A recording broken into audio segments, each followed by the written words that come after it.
Hi YouTube world, and welcome back to my channel. So today, number one, I wanted to point out this awesome bracelet.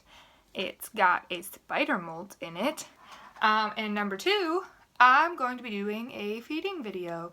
So we'll jump right in. Alright, so we're going to get started with my Lasiodora periabana sling. Or one of them anyway. So my slings don't always tend to eat live ones. So I am going to go ahead and smush this cricket's head and place him in there for her to eat. I only smush them about halfway so they still move a little bit but can't harm the tea, just so that the tea can get used to eating live food. So there's sling number one. Alright, so here's sling number two, also a Lasiodora periabana sling. Just dropped in a half-dead cricket there. I'm going to go ahead and dampen one side of that for her. Alright, so next up is another Lasiodora periabana sling. The next couple are actually going to be LPs. So, dropped in that dead cricket, or half-dead cricket. Gonna dampen one side of her enclosure. Alright, so here is one of my smaller slings.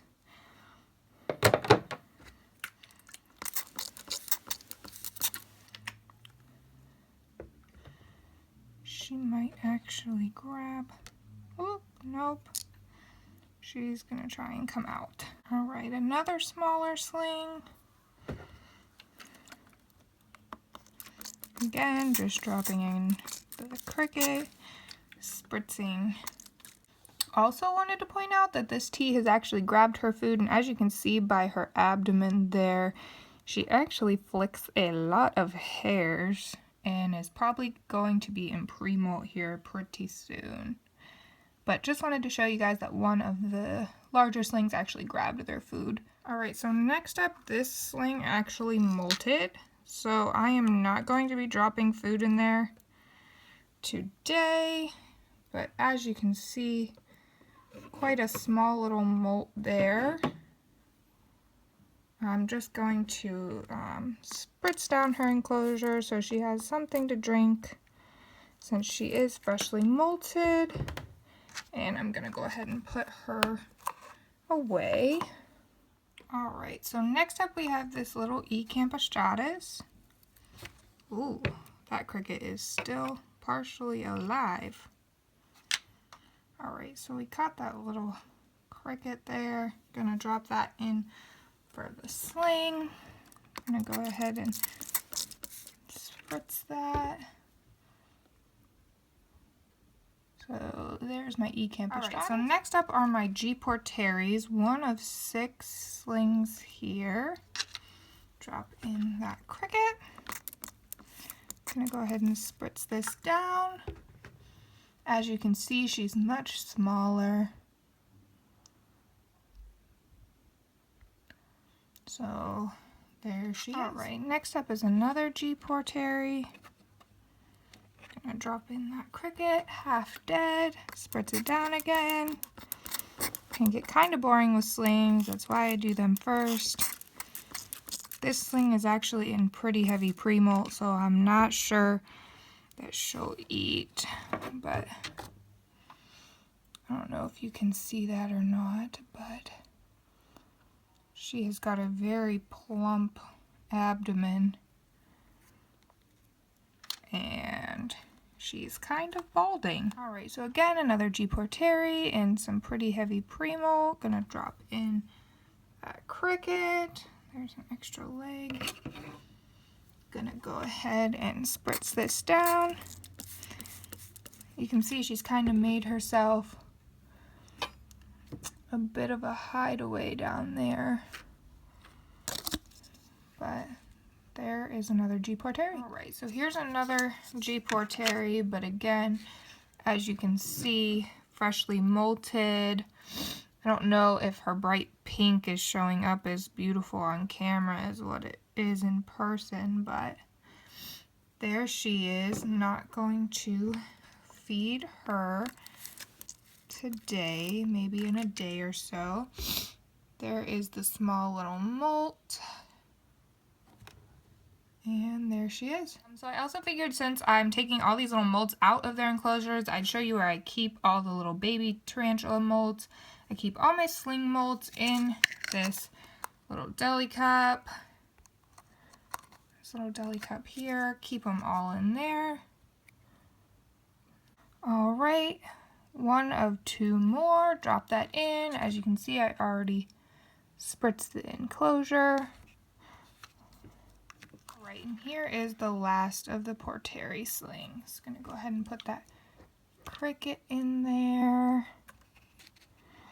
Gonna go ahead and spritz this down for her. Alright, so next up is my juveniles. I'm gonna drop this cricket in for my juvenile G. Porteri. I drop in a half-dead cricket again. I squish the head because she don't really eat when it's alive. Alright, so yeah, there's the G. Porteri juvenile.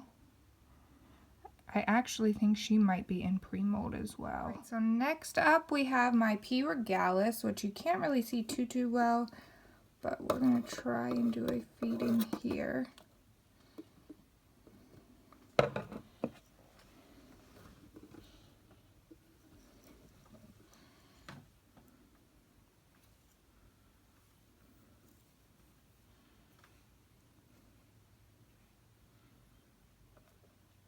Oh yeah, that was a good takedown. Let me see if I can get you in a bit closer for that. Oh yeah. That was my P. regalis. As you can see, always very excited to be getting food.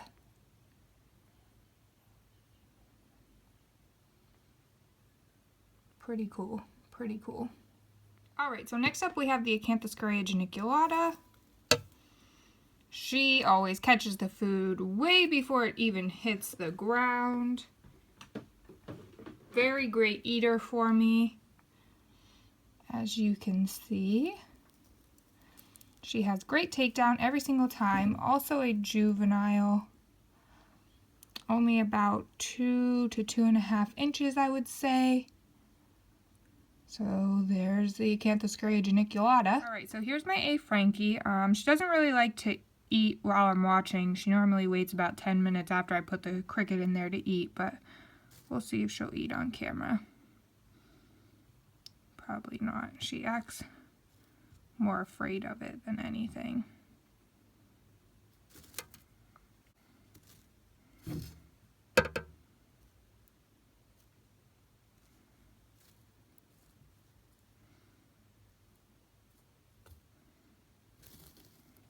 Alright, so here is my Brachypelma sabulosum. She's always a good eater. You can see she might actually be going into pre-mold, as you can see on her abdomen there. She's kind of going bald. Alright, so here's my Brachypelma smithy. She always eats for me, so we'll see. Oh yeah. Alright, so here is one of my Grammostola roseas, and she always eats pretty well for me as well. Alright, so next up is my second Grammostola rosea. She always eats for me as well. Oh yeah, you can see she felt it.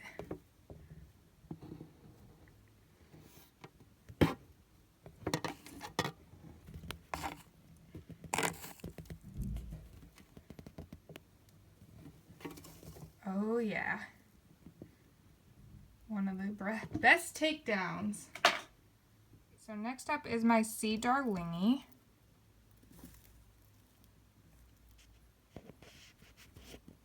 And there she is.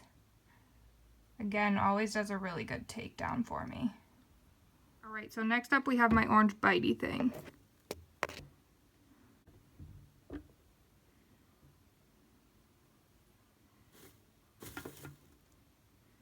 Oh yeah. You can see the bright blue on the tips of her feet. Very iridescent and duochrome looking. Alright, so there was the orange bitey thing. Alright, so here's my Brachypelma albopilosum, or my Honduran curly hair. I just love her curly hairs. I think she's so cute. And I also think she has almost what looks like a puppy dog face, too. Definitely one of my favorites. And there she goes into her hide to finish her dinner.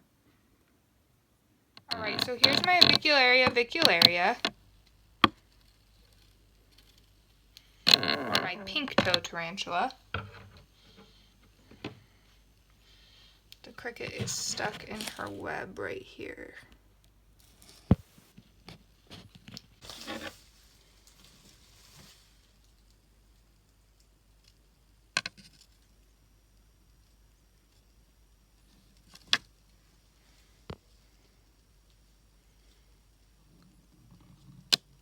Alright, and that was my avic. Alright, so here's my Ephiopus marinus. She might not be hungry because I did stir her up a bit earlier when I did her cage maintenance. Alright, doesn't look like she's gonna eat. Alright, so next up is one of my adult female Grammostola porteris. You can see that nice bright pink carapace, hence the reason that they call them the rose hair. Alright, so next up is my second Grammostola porteri.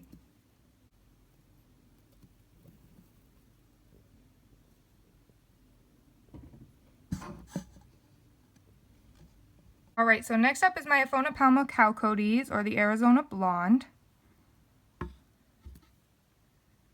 She's always pretty gentle about taking her food.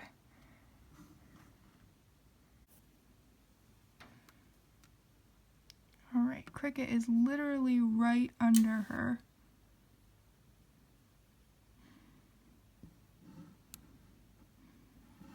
Let's see if she feels it. Like I said, she's normally really gentle about eating, so it's hard to get her to eat.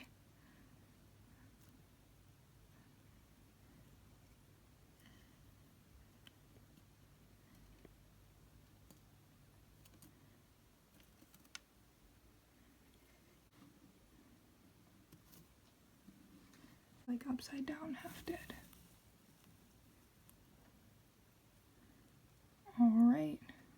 Alright, just wanted to showcase that my avicularia came out of her little den right there to eat her dinner. Just figured I'd showcase because she doesn't really come out, and I always have to do feeding videos for her in the crappiest little place here because she's got it all webbed up and she never comes out to eat, so just wanted to show her off a little bit.